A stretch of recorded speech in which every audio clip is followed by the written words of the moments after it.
70살 생일을 맞이한 두 부부가 생일 케이크를 갖다 놓고 70년 동안, 아니 70살이 되도록 함께 잘 살게 해주신 하나님께 감사합니다 하고 감사 기도를 올리고 있었습니다. 그런데 갑자기 천사가 나타나서 너희가 서로 70년을 이렇게 서로 의지하고 또 결혼 생활 잘 했으니까 너희에게 소원이 있다면 하나씩 들어주겠다. 그래서 이제 아내가 먼저 내가 이 남편과 함께 살면서 평생 참 가난하고 어렵게 살았는데 내 소원은 남편과 함께 세계 일주를 하는 것입니다. 그랬더니 갑자기 따르릉 하고 전화가 걸려오는 거예요.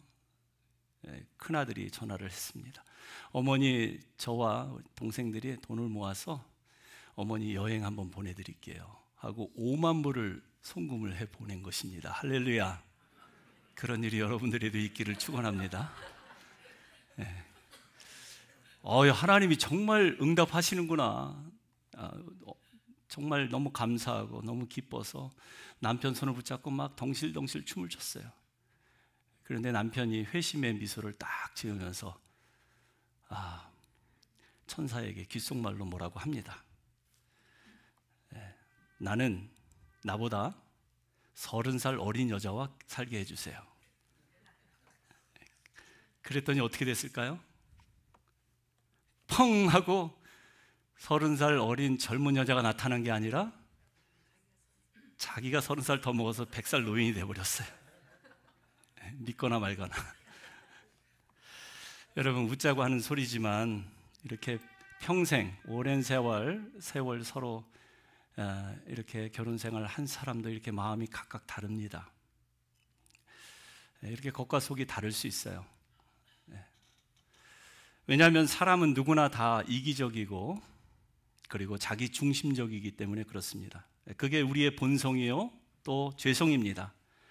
세상에는 손해보지 않으려고 하는 사람들이 손해보고 살려고 하는 사람도 훨씬 더 많습니다.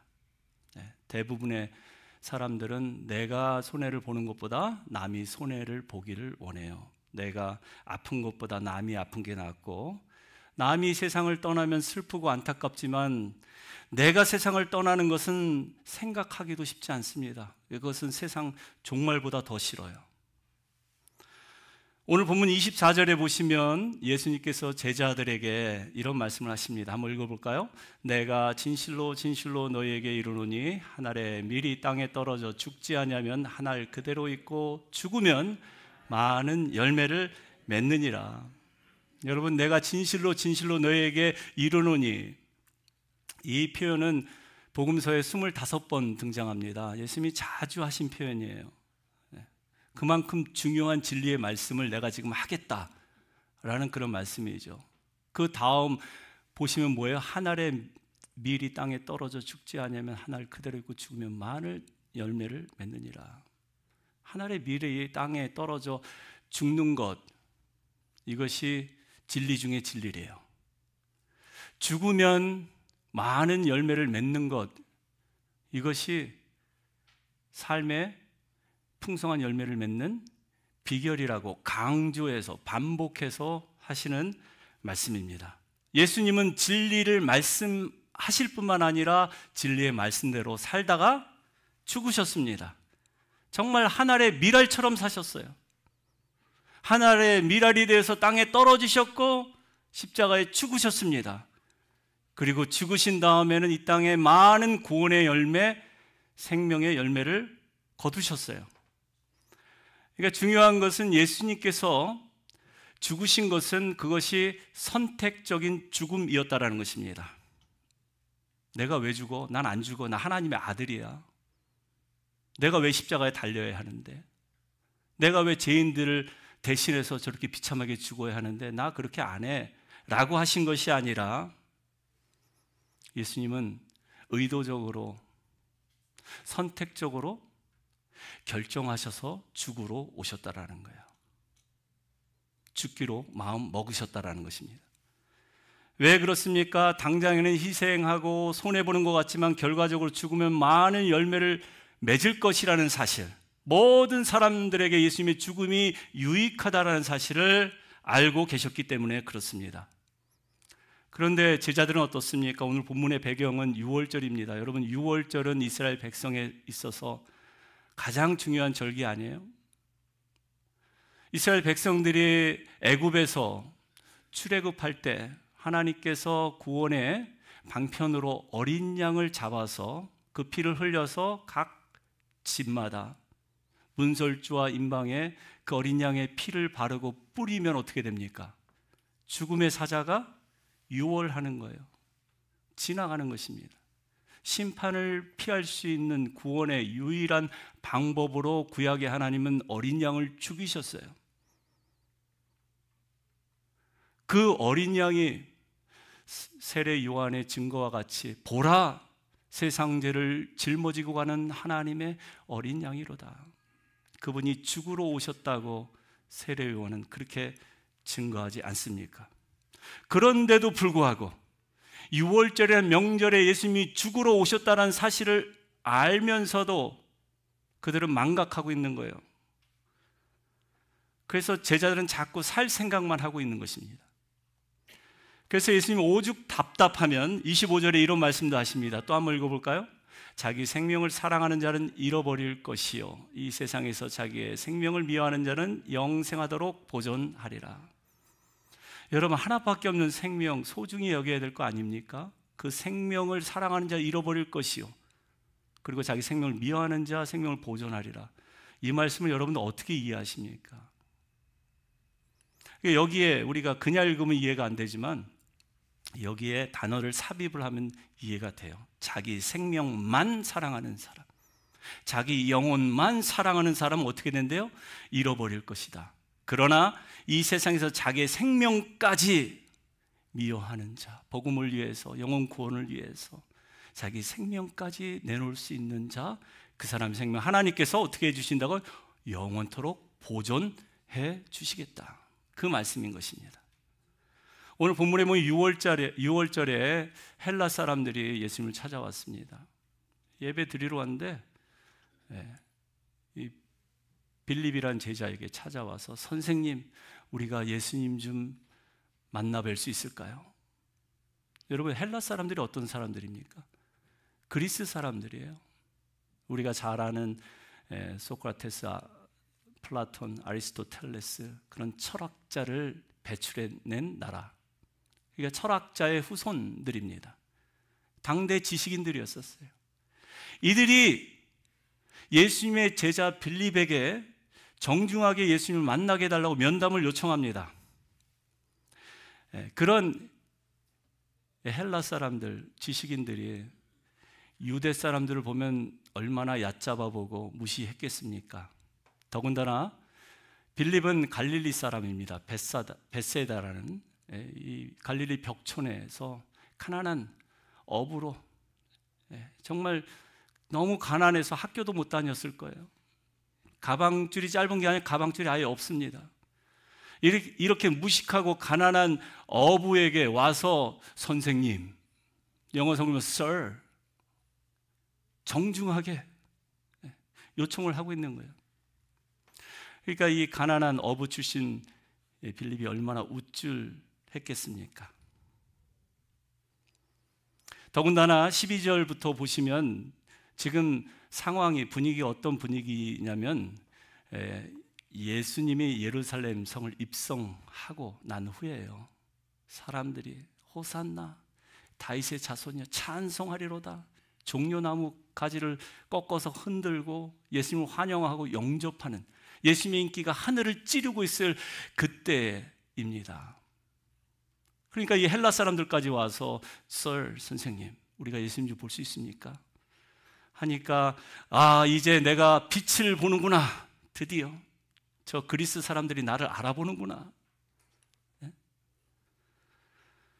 이제 사람들이 나의 진가를 알아보는구나. 내가 스승 하나 잘 만나서 이렇게 출세하는구나.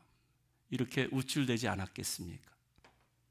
그래서 친한 동료 빌립은 이제 안드레에게 가서 말하고, 안드레와 빌립 두 사람이 예수님께 나아가서 스승님, 이 헬라 사람들이 예수님을 좀 뵙자고 하는데요 라고 말하고 있는 거예요. 그런데 예수님의 반응은 어떻습니까? 그 다음 23절에 보니까 예수께서 대답하여 이르시되 인자가 영광을 얻을 때가 왔도다. 예수님께서 지금까지는 아직 때가 이르지 않았다라고 계속 입버릇처럼 말씀하셨는데, 이제는 인자가 영광을 얻을 때가 왔도다.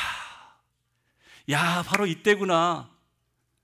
이제 예수님께서 왕으로 등극하는 때인가 보다. 요즘에 대선이 한창인데요, 한국의 대선 유세가 한창이지 않습니까? 각 후보자마다 내가 적임자입니다, 어떻게든지 한 표 얻으려고, 인기를 좀 몰아보려고 그렇게 노력을 하는데, 그러니까 대선에서 지금 누가 될까 초미의 관심사 아닙니까? 이제 내일 모레면은 한국에도 국민투표를 통해서 새로운 대통령을 선출하게 되는데, 그런 상황인 거예요. 아, 예수님께서 지금 인기몰이를 하고 있으니까 이제 헤롯 정권, 로마 정권 무너뜨리고 우리가 예수 정권을 세워서 이제 하나님 나라를 이 땅에 멋지게 한번 세워볼 수 있는 때가 이제 왔구나. 그러면 나는 예수님의 핵심 인사로서 예수님의 오른편, 왼편에 앉겠구나. 이게 그들이 생각하는 영광이었었어요. 그런데 여러분, 예수님이 말씀하시는 영광은 무엇입니까? 다시 24절을 보시면 한 알의 밀알이 땅에 떨어져 죽는 것입니다. 그리고 그 죽음으로 많은 열매를 맺는 거예요. 그것이 하나님이 원하시는 구원 방법이요, 예수님이 가셔야 할 사명의 길이었습니다. 예수님은 죽기 위해 오셨어요. 그런데 여러분, 한 알의 밀이 떨어져 죽는 것이 쉽습니까? 이것은 어쩌면 자연스러운 자연의 섭리입니다.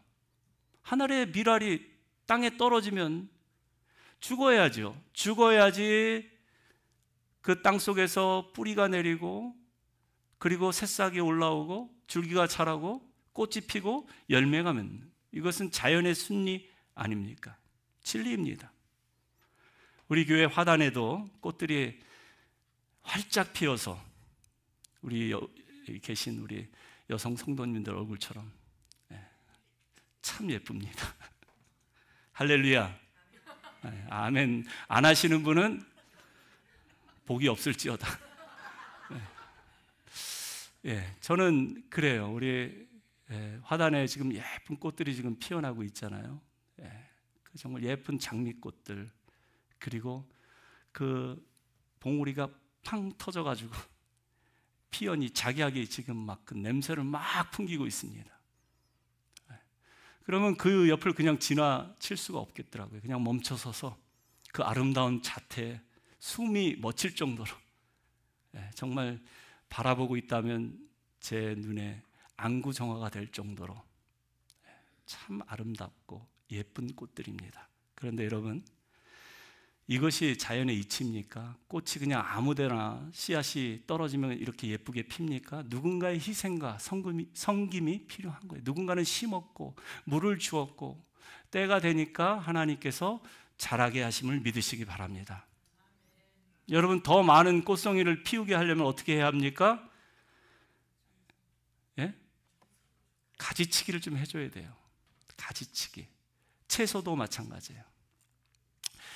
이 가지치기를 해주지 않은 벌레가 생길 수 있습니다. 그래서 필요하면 농약도 뿌려줘야 돼요. 우리 집사님처럼. 그러면은 때가 되면 하나님께서 거두게 하실 줄로 믿습니다. 이 가지치기라는 것은 아픔과 절단의 과정입니다. 자기 부인의 과정입니다.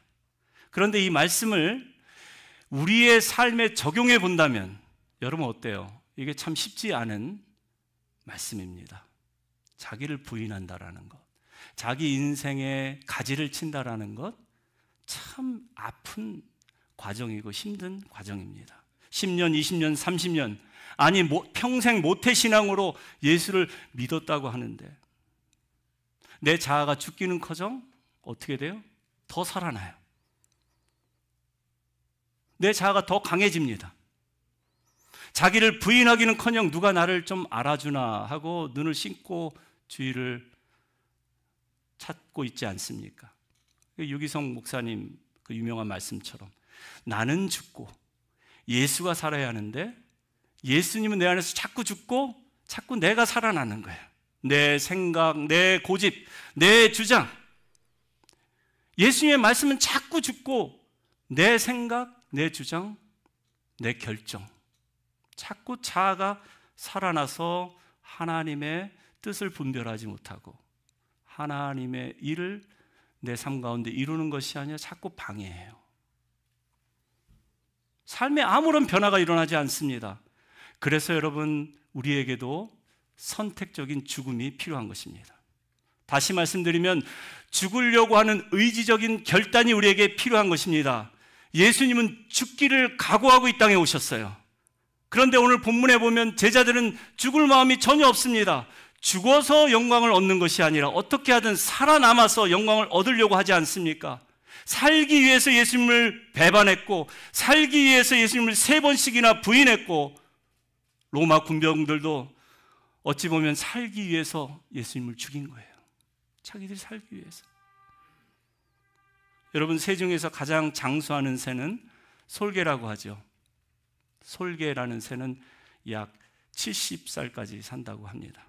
아시는 분은 아시겠지만 이 솔개는 40살이 되면 이 부리가 너무 크게 길게 자라서 구부러진다고 해요.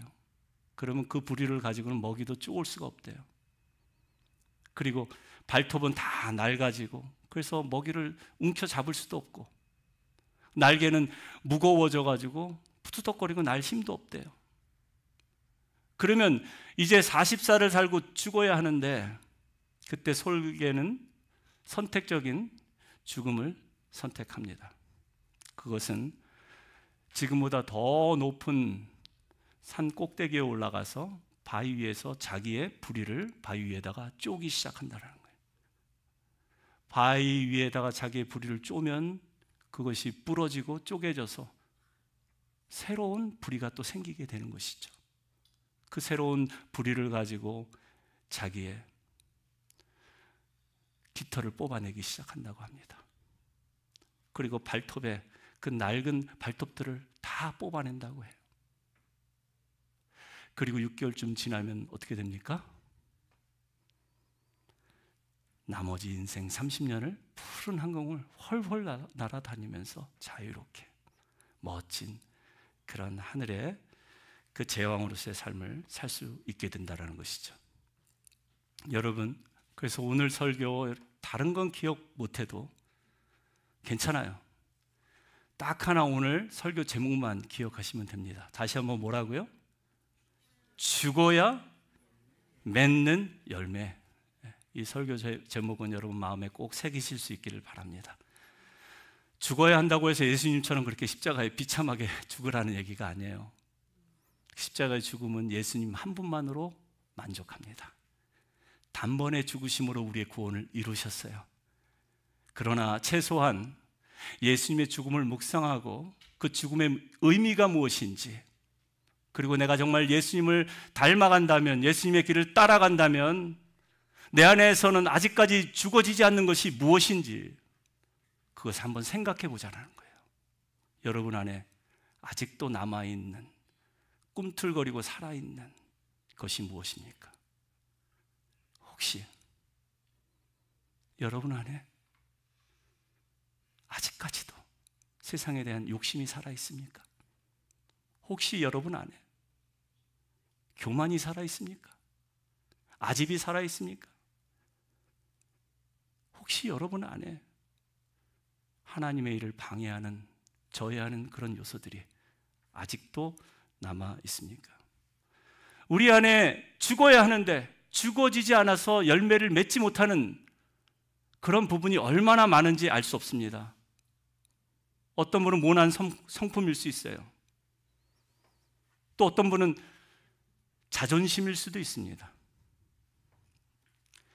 여러분, 오늘 말씀을 기억하시면서 내 안에 있는 죽어야 할 것들, 다시 한번 마음에 생각하시고 어떻게 죽일까 고민하실 수 있기를 바랍니다. 여러분 기억하세요. 내가 죽으면 다른 사람의 영혼이 살아납니다. 내 성질이 죽으면 다른 사람의 인격이 빛을 발합니다. 나 한 사람의 욕심이 죽으면 수많은 사람들을 배불리게 할 수 있습니다. 이런 걸 조금이나마 생각해 보자는 거예요. 그런데 여러분, 이렇게 욕심도 죽이고 못난 성격, 고집, 교만 다 죽여야 하는데 정말 중요한 것은 잘 죽어야 합니다. 한번 따라해 보실까요? 잘 죽으십시다. 죽은 척 하지 말라는 거예요. 제대로 죽자라는 것입니다. 왜냐하면 잘못 죽으면 죽어서 많은 열매를 거두는 게 아니라 쭉정이가 될 수 있기 때문에 그렇습니다. 이건 불행입니다. 예수님이 그래서 오늘 말씀하신 이 말씀 24절의 말씀을 다시 한번 여러분들의 마음에 새기셔야 돼요. 어떻게 죽어야 된대요? 하늘의 미라를 다시 한번 놓고 생각해 보세요. 어떻게 해야 합니까? 먼저 땅에, 공중에 있어야 돼요? 떨어져야 됩니다. 공중에서는 저절로 열매를 맺을 수가 없었어요. 그래서 예수님 육신을 입고 땅에 떨어지셨어요. 하나님의 아들이지만 하늘의 영광과 권세를 가지고 계신 분이시지만 그분은 낮고 천한 이 땅에 떨어져서 우리와 함께 하신 분이십니다. 그래서 땅에 떨어져서 어떻게 합니까? 사람들의 발에 밟히기도 하고 배신도 당하고 왕따도 당하다가 십자가에서 비참하게 죽으셨는데 결국은 어떻게 됩니까? 십자가에서 싹이 난 거예요. 열매를 맺히게 된 것입니다. 이것은 어떻게 보면 자연에 쏠리고 열매 맺기 위한 필수의 과정입니다. 그런데 우리는 이 과정을 싫어해요. 못 견뎌야 합니다. 땅에 떨어지는 것까지는 어떻게 해보겠는데 내가 사람들의 발에 밟히고 밟혀서 묻히는 것까지는 원치 않아요. 그래야지 죽는데 거기까지는 내 자존심이 용납이 안 되는 것입니다. 그게 우리의 한계예요. 내가 한 걸음 물러서기는 했지만 내 마지막 자존심까지 밟히는 것은 용납할 수 없어요. 그런데 여러분, 완전하게 밟히고 완전하게 묻혀서 죽어버려야지 열매를 거둘 수 있다는 사실을 꼭 기억할 수 있기를 바랍니다. 그래야지 믿음의 뿌리가 깊이 내리는 거예요. 여러분, 우리의 정욕과 욕심만 십자가에 못 박아버릴 것이 아니라 우리의 알량한 자존심도 못 박아버려야 돼요. 이 정말 자존심 죽이기가 쉽지 않습니다. 얼마나 쉽지 않으면 지렁이도 밟으면 꿈틀거려요. 그렇게 어려운 것입니다. 그리고 열매를 맺기 위한 또 다른 원리, 아주 중요한 원리는 내가 할 일은 내가 하는 것입니다. 사도 바울이 고린도 교회에게 이런 말씀을 합니다. 한번 읽어볼까요?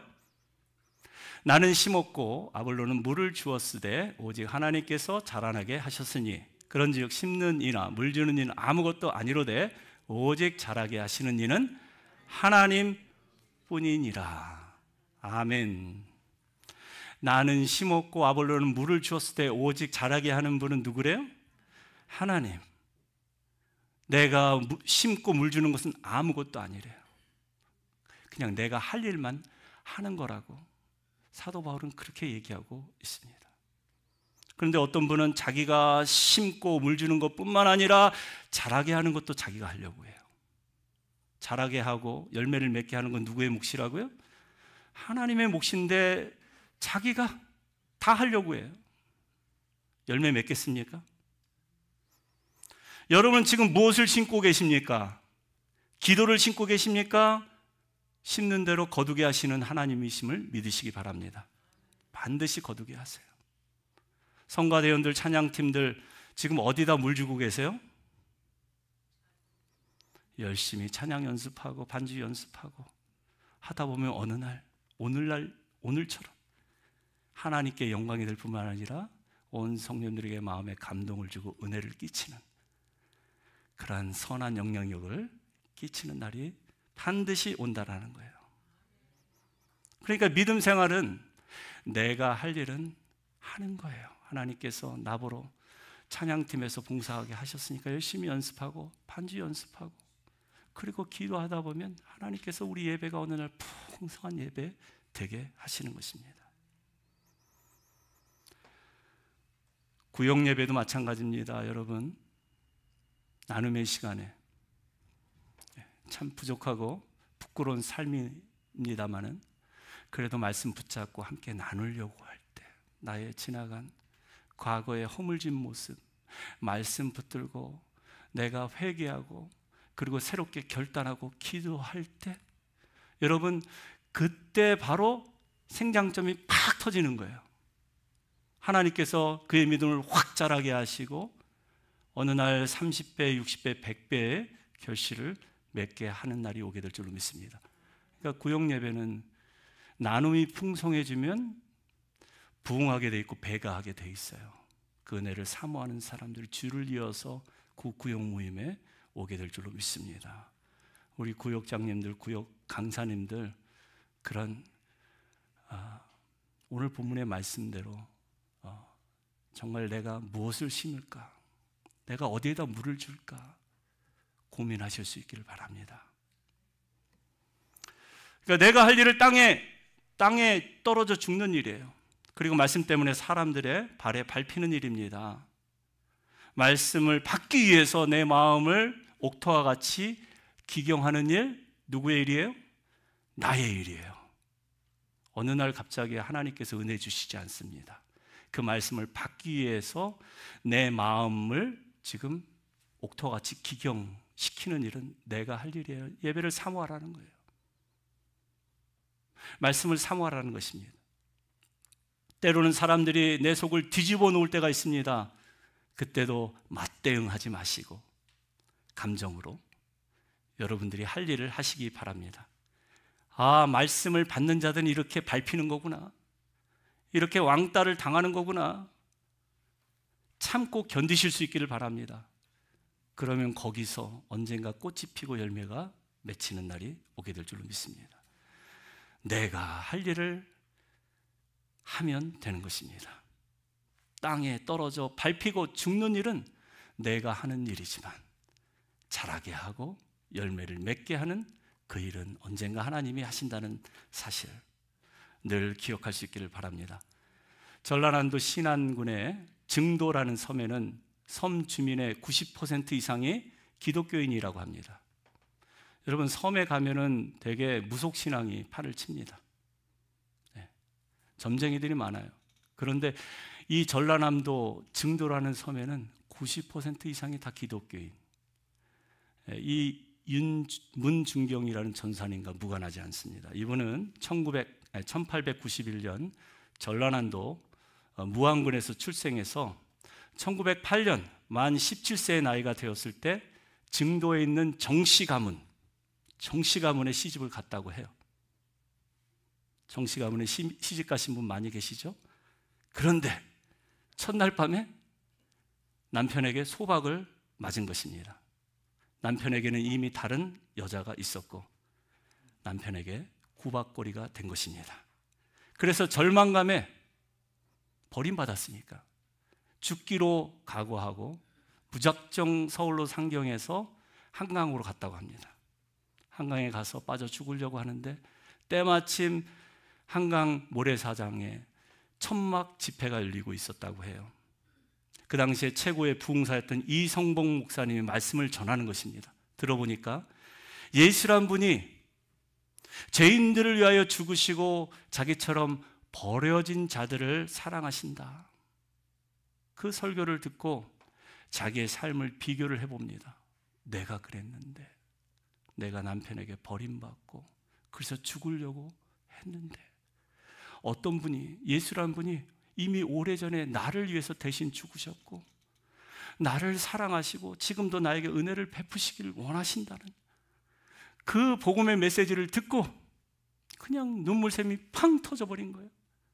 그래서 모래사장에서 엉엉 울면서 예수님을 구주로 영접하고 이제부터는 새로운 삶을 살아야겠다 해서 그분이 1931년 나이 40이 되었을 때 지금의 서울신학대학의 전신인 서울성서학원, 이 서울성서학원에 입학을 하고, 그리고 1933년부터 임자진리교회, 중동리교회, 대초리교회, 방충리교회, 우리 우전리교회, 사옥교회, 병풍교회 등등 죽도의 여러 교회를 개척했다고 합니다.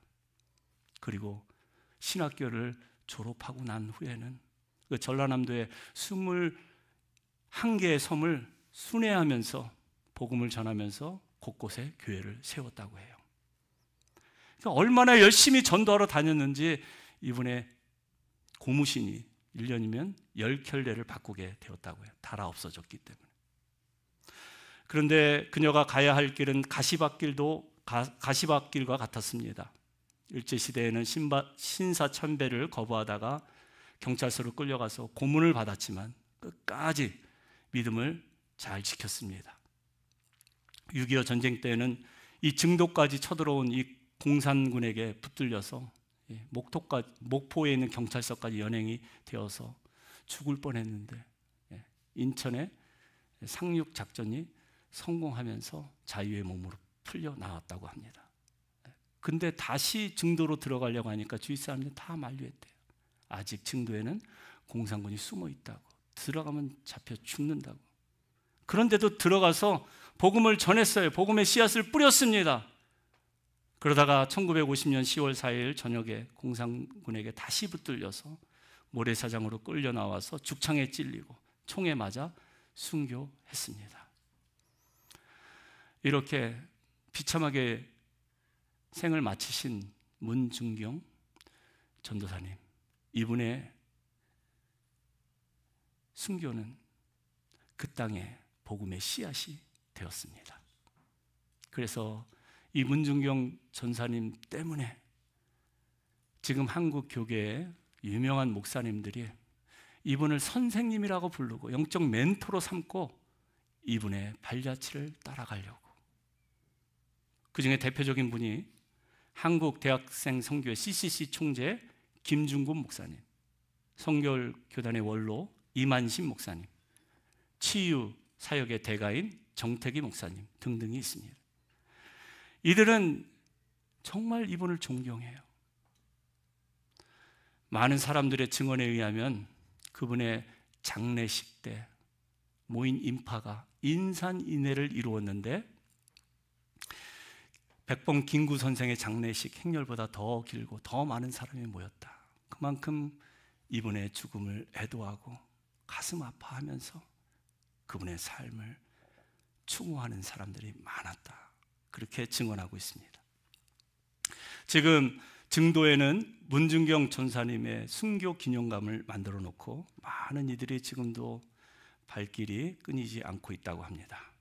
여러분, 문중경 전사님, 남편에게 버림받고 구박받고 그래서 죽으려고 결심했던 한 여인이 예수님을 만나고 그의 삶이 이렇게 변화되었습니다. 그녀는 남편에게 버림받았지만 예수님을 만나고 자기 위해 죽으신 그 예수님을 위해서 할 일을 하나 했습니다. 그것은 무엇입니까? 복음을 전파하는 거예요. 영혼을 구원하는 일에 나머지 자기의 삶을 아낌없이 드린 것입니다. 26절에 보시면 예수님이 이런 말씀하십니다. 사람이 나를 섬기려면 나를 따르라. 나 있는 곳에 나를 섬기는 자도 거기 있으리라. 사람이 나를 섬기면 내 아버지께서 그를 귀히 여기시리라. 나를 섬기는 것, 나를 따르는 것. 여러분, 여기에 보면 제가 가로로 해놓고 집어넣은 말이 하나 있죠. 뭡니까? 반드시. 성경에는 없지만 영어 성경에 있어요. Whoever wants to serve me must follow me. 예수님을 섬기려면 반드시 예수님의 길을 가라는 거예요. 하늘에 미리 땅에 떨어져 죽는 그 과정을 스킵하지 말라는 거예요. 그 과정을 거치면 나도 그 사람과 함께 있으리라. 뿐만 아니라 내 아버지께서 그를 귀히 여기시리라. 총기 여기시리라. 그렇게 말씀하고 있는 것입니다. 그래서 그녀는 결국 순교당했지만 그녀가 죽음의 씨앗이 되었습니다. 증도의 많은 사람들에게 복음을 전했을 뿐만 아니라 한국 교회사의 아름다운 복음의 열매를 거두게 된 것입니다. 여러분은 앞으로 남은 인생 어떻게 사시겠습니까? 고민하실 수 있기를 바랍니다. 우리 마지막으로 24절 말씀을 다시 한번 크게 읽고요. 읽고 난 후에는 사명이란 찬양으로 우리의 믿음을 고백했으면 좋겠습니다. 같이 한번 읽겠습니다. 내가 진실로 진실로 너에게 이르노니 한 알의 밀이 땅에 떨어져 죽지 아니하면 한 알 그대로 있고 죽으면 많은 열매를 맺느니라. 아멘.